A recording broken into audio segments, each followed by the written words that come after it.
It was my secret weapon at the time. It was measuring fighters. When you're fighting, if you're fighting a guy that is more athletic, faster than you, you want to kill his nervous system. And the way you do it is by making him flinch. And imagine we play a tag game. Put your hand here.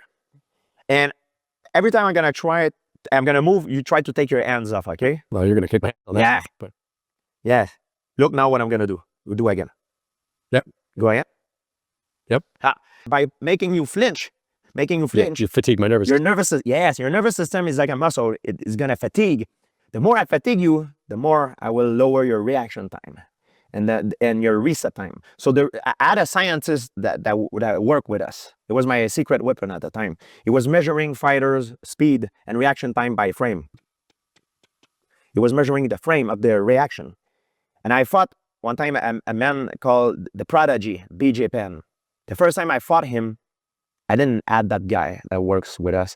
And I was trying to be first because I used to be always the fastest guy, the more athletic. So I was trying to be first on BJ, but BJ was faster than him. I remember the first time I threw a jab at him, he hit me and he was behind me. I was like, what the hell? He's like, this guy almost teleported himself. He was so fast.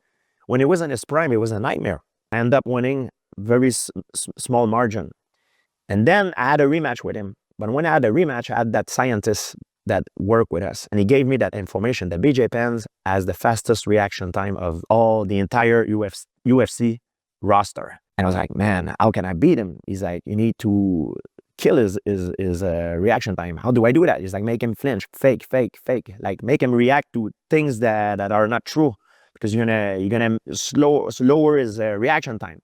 So BJ turns out that he has a good reaction time, but a very slow reset time. A reset time is a little bit, I would say, like your muscle endurance. Okay.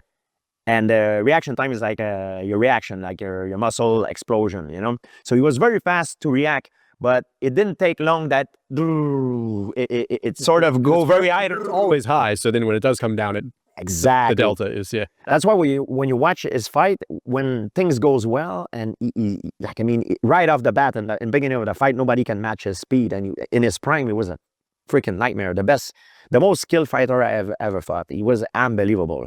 Probably one of the best of all time, you know, like. So when I had that information given to me, I adjust my strategy, and that's how I beat him the second time. Because I had to add this information. Not so much because I was a better fighter in terms of skill, but I had information that was provided to me that I didn't have before. So I made the adjustment.